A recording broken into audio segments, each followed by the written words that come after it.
Assalamualaikum warahmatullahi wabarakatuh. Innal hamdalillah nahmaduhu wa nasta'inuhu wa nastaghfiruhu wa natubu ilaih. Amma ba'du. Para santri yang dimuliakan Allah Subhanahu wa taala, alhamdulillah kita masih diberikan kesempatan oleh Allah Subhanahu wa taala untuk kembali mengkaji kitab Minhaj Al-Firqatin Najiyah karya Asy-Syaikh Jamil Zainu. Kita masuk kepada muqaddimah yang berikutnya, yaitu man hiya ta'ifatul mansurah. Siapa yang dimaksud dengan at-ta'ifah al-mansurah, kelompok yang ditolong. Pada pertemuan-pertemuan sebelumnya kita telah membawakan beberapa hal yang menjadi ciri khas al-firqah an-najiyah, kelompok yang selamat. Dan kita sama-sama ketahui di antara nama dari kelompok yang selamat adalah as-salafiyun, di antaranya juga ahlus sunnah wal jamaah, dan di antara nama al-firqatin najiyah adalah at-ta'ifatul mansurah. Siapa atau apa yang dimaksud dengan at-ta'ifatul mansurah? Di sini Asy-Syaikh Jamil Zainu akan membawakan beberapa pernyataan, yaitu hadis Rasulullah sallallahu alaihi wasallam dan beberapa ungkapan para ulama, yang dari situ kita mengetahui siapa yang dimaksud dengan at-ta'ifah al-mansurah.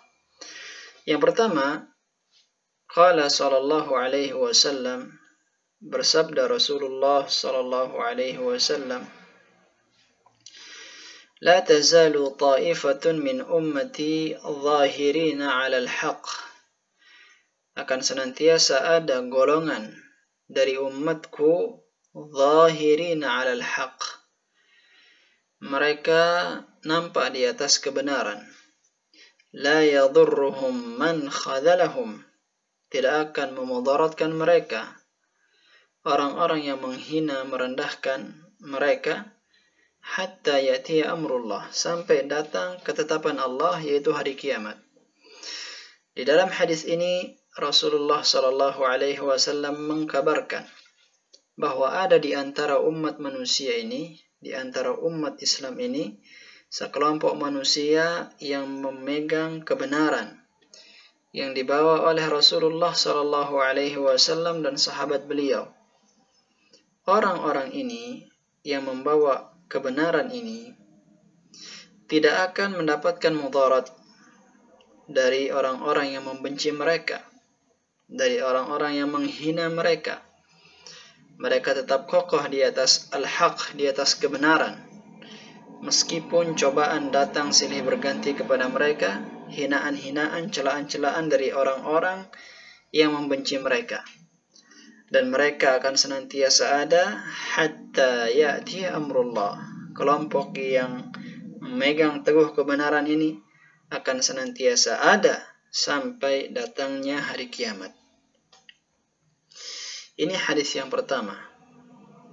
Hadis yang kedua, Rasulullah sallallahu alaihi wasallam bersabda, "Idza fasada ahlus Syam fala khaira fikum." Apabila penduduk negeri Syam telah rusak, maka tidak ada kebaikan bagi kalian. Jadi hadis ini mengabarkan tentang hari kiamat, di mana apabila penduduk negeri Syam telah rusak, banyak ulama yang meninggal, orang-orang yang berjuang di jalan Allah telah habis dan tersisa orang-orang yang buruk, maka ini adalah tanda hilangnya kebaikan dari umat Islam.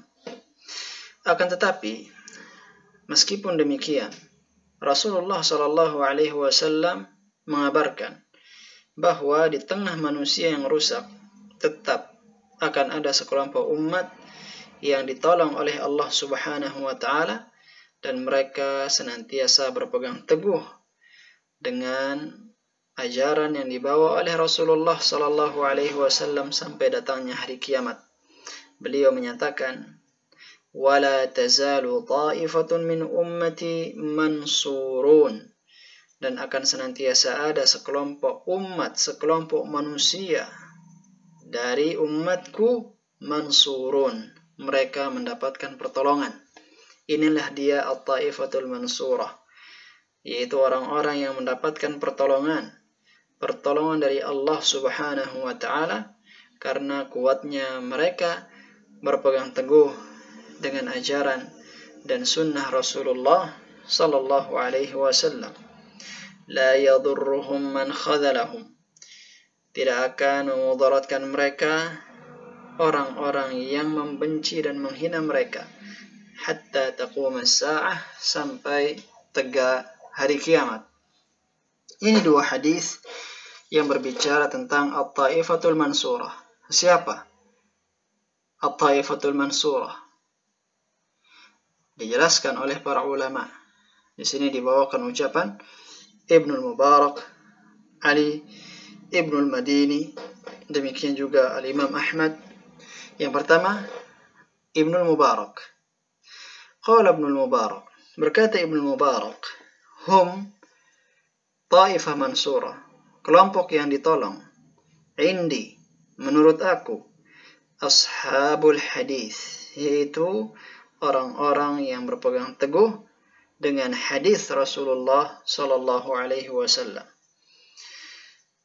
Wa qala al-Bukhari, berkata al-Imam al-Bukhari, qala Ali ibn al-Madini, berkata al-Imam Ali ibn al-Madini, hum ashabul hadis, at-ta'ifatul mansurah adalah ashabul hadis, orang-orang yang berkhidmah bagi terhadap hadis-hadis Rasulullah sallallahu alaihi wasallam.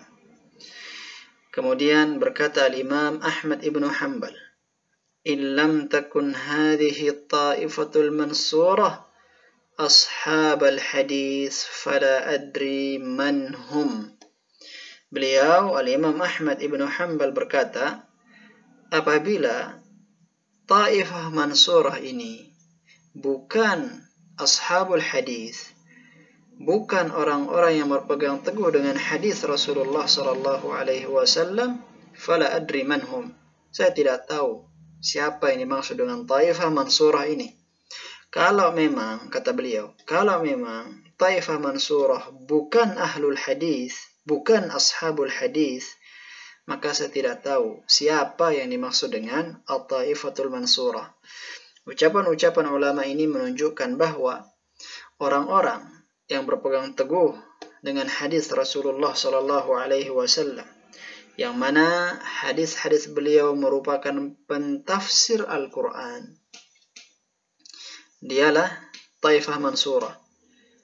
Orang-orang yang berpegang teguh dengan Al-Quran dan berpegang teguh dengan sunnah Rasulullah sallallahu alaihi wasallam, maka dialah ashabu atau at-taifah al-mansurah. Dan ini sangat nampak dari apa yang dilakukan oleh para imam. Bagaimana mereka para imam memiliki semangat yang kuat untuk menjaga, menghafal, mengamalkan hadis-hadis Rasulullah sallallahu alaihi wasallam. Di antaranya apa yang disebutkan dari kisah al-Imam Asy-Syafi'i yang pernah berdialog dengan al-Imam Ahmad.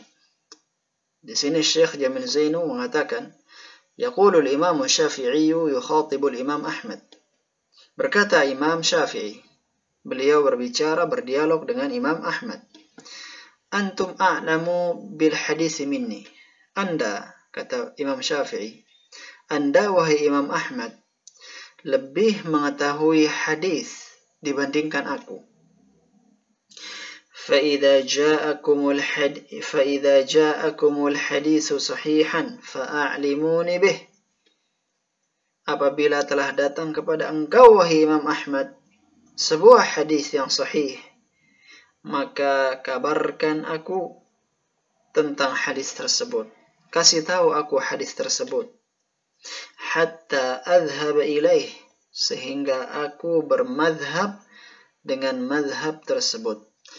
hingga aku dapat berpendapat dengan hadis yang sahih tersebut.